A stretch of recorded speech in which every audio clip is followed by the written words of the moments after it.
What is up, my fellow Diablo 3 heavy metal horror fiends? Now, there's been some changes to the follower, permanent changes to the 3 followers, and I just thought I'd make this super ultimate guide on how to gear it the best way possible. Now, I use the Enchantress with my Barbarian. They're all similar in many ways, the followers. It just depends which stat you want the most for your main character that you're playing.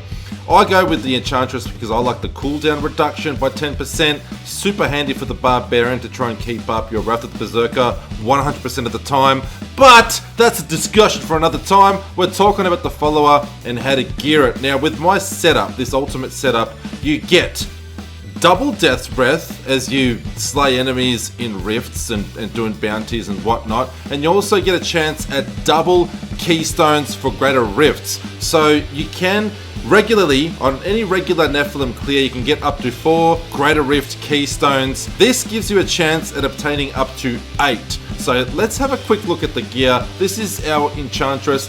First of all, doesn't matter which follower you're using, you want to make sure that this item here, in this case the Enchantress uses a focus, the Scoundrel uses a token, and the Templar uses a relic. So the focus here, doesn't matter what you have, you definitely want to have intelligence for the Enchantress, but number 1 is you want to make sure this has equip on follow. Your follower cannot die. You want to make sure that this item has your follower cannot die. This means, guess what? Oddly enough, your follower cannot die, so that means that you maintain all the buffs and all of the item stats from your items that emanate over to us. Alright, now let's start with sages. You want to have 2 pieces of sages equipped. So I've got the helm and the belt here, but because we have Ring of Royal Grandeur, we get the 3-piece bonus, which doubles the amount of Death's Breath that drops. So if you kill an elite and they drop 4 Death's Breath, you're gonna get 8 Death's Breath this time. If you kill a goblin pack and they drop like 20 Death's Breath, you're gonna get 40. They double, doesn't matter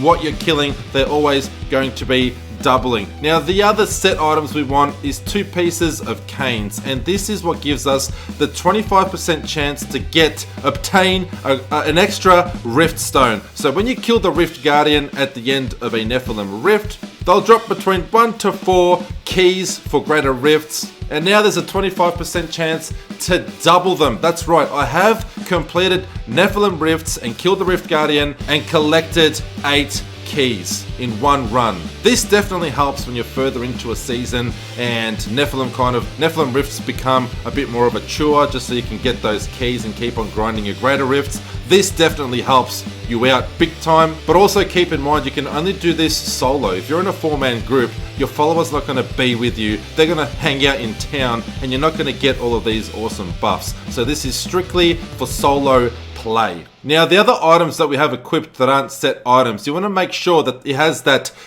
blue in brackets word that says emanates. Emanates means that the item that is equipped, that stat on the item will emanate over to our actual main character that we're playing. So in this case, the Spolders of Zakara, your items become indestructible. When we're playing solo, we have no repair costs. Our items do not get damaged at all. Even though our follower has this item equipped, it's like a walking Canai's cube. Think of your follower as a walking, talking Canai's cube. That also helps you out in combat a little bit, but not that much. They definitely don't do much damage at all. We're basically having them around to be a walking, talking Canai's cube. In this case, the Spolders of Zakara will emanate over to our character, my Barbarian, and now my items are indestructible. I will have no more repair costs. Bring on the gold, baby. So the Gloves of Worship again emanates over to us whenever we activate a shrine. They last for 10 minutes. Again, please note this does not work in groups, must be solo. That's the only way your follower will actually follow you around. Other super handy items, and also please note that you can't access any legendary stat. It has to have that word emanate there in the bright light blue aqua colored font there. So it has to have emanates in brackets there in the light blue or aqua, whatever you want to call that color, turquoise maybe. The Flavor of Time is a super handy item, especially if you're pushing greater rifts. When you click those pylons in greater rifts, that's right, they're shrines anywhere outside of greater rifts, like your Nephilims or when you're farming bounties in the world. Pylons only appear inside greater rifts. They're basically shrines, but because they're in a GR, they're called pylons. Now, when you activate a pylon, they last twice as long. This is super handy, especially if you get like a conduit or a power pylon, shield pylon to keep you alive. They last twice as long. Huge buff to your character.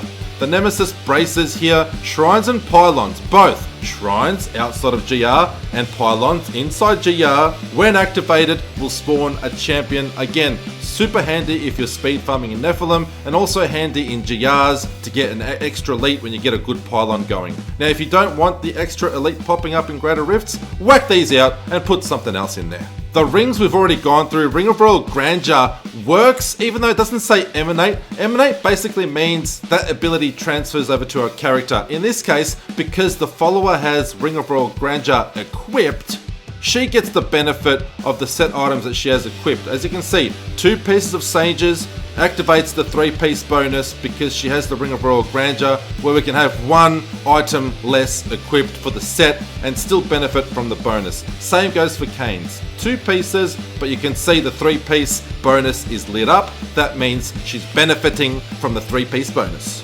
Oculus Ring, super handy to get that 80% damage increase while you're standing in the circle that appears on the ground. So once there are monsters around us that we're slaying, the Enchantress will use her Oculus Ring and drop down power circles on the ground. If you're standing in that circle and slaying monsters at the same time, you're going to benefit from an 82% damage increase, which is very, very handy. Doesn't sound like quite a lot, but when you're pushing GRs, this is super beneficial and can be critical a lot of times. Last of all, we've got the Tormentor here. Nothing real special. I just want the intelligence on this item. The reason we want intelligence is something I'm going to get to when we go down here in the skills for the Enchantress. So with the Enchantress, you've got a few options here you can go with. So she has 4 different types of abilities with 2 choices. So here we got Charm. So if you're pushing high GR, this charms an enemy to fight for you and basically helps you do some damage, and also gives you a bit more damage reduction because it's 1 less enemy that's actually attacking you at the time. Temporal Pulse is a damaging ability that the Enchantress can do, but because she does such little damage and we're doing such high GR pushing, it's not really going to be beneficial. So I've gone with Charm here. Now down here, very, very important, we've got Amplification. So increases your elemental damage bonus by 10% based on the Enchantress's intelligence, or reduces your skills cooldowns by 10% based on your Enchantress's intelligence. Now, the 10% you get is based on her intelligence, and it's capped at 25,000. So as you can see, my intelligence is 25,810. If we only had, say, 10,000 intelligence, the actual cooldown and also the percentage of the elemental damage increase would be a lot lower. So instead of 10%, it might be at like 4.9% or something like that. So you want to definitely make sure your items have as much intelligence as possible. If need be, whack in some intelligence topaz gems in there as well for some extra intelligence. And of course, if items are primal ancient or ancient, they're going to have more intelligence as well. So if you need to re-roll some items, by all means do it. Make sure you get the 25,000 cap. At 25,000 intelligence, that means that we're going to get the 10% bonus. It does not go any higher than that, so don't try and get more than 25k intelligence, because you're not going to benefit from it at all. It's capped at 25k, that's why we got 25k, super important. So down here, Powered Shield reduces damage from ranged attacks. Of course, pushing GRs, this is what I want. Or we can go Erosion, which conjures a pool of energy that deals damage again. So again, a damaging ability, not going to do too much to benefit us because we're doing high GR and the followers just don't do that much damage at all. And last of all, the 4th skill, you've got your option between Focused Mind, which gives you a 40-yard aura that increases attack speed for me and the Enchantress by 6% based on the Enchantress's intelligence. Again, it's going to be capped at 25,000, so 6% is the highest attack speed we can get. Depending on your build, if you're going to benefit from attack speed, if you're playing like a Demon Hunter or something like that, and you can actually fire more arrows and attack enemies a lot quicker, if it's going to benefit you, you can give it a go. But I've definitely gone with Fate Slaps, which basically gives us a lifesaver. So if we take critical damage, we're about to die, bang! Fate Slaps kicks in every 60 seconds, and we're still alive and kicking, and we can keep on pushing our greater rifts. So that is all of the gear in detail. I guess I'll give you guys a very quick demonstration here. We'll go into a Nephilim here, and I'll just show you how the Death's Breath actually drops. If we're super lucky, we might come across a Goblin pack, and you'll see shitloads of Death's Breath drop. But if you don't believe me, if you think I'm a liar, check this out. Also, the Whirlwind speed farming build that I'm using here for my Barbarian. There is a video on the YouTube channel on this. So there's some Death's Breath there. Trust my luck to get the caves, but it's all good. We're moving so quick. As you can see, lots of extra juicy Death's Breath dropping there. We just power on through, like so.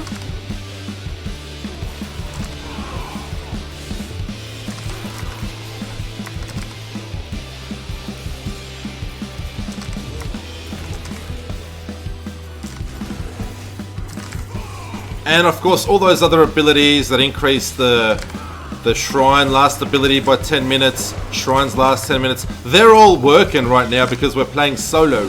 And the Enchantress is right here with us, as you can see. And bear witness to us just carving things up nice and comfortably here. We're powering through nice and quick. Of course, because it's me during the demonstration, I get the worst luck with maps. So there's your Death's Breath. Move out of the explosion. There we go, shrine. So we got the extra elite there. Plus now that shrine is going to last for 10 minutes. It's ridiculously long. Like, we're going to carve up this Nephilim Rift. We're going to still have the effect after we've completed it. There you go. Look at all those Death's Breath. You're going to have so many, you're not going to know what to do with them all. And we'll check out the Rift Guardian. When the Rift Guardian pops, we'll see if we can get some extra keystones to serve as an example.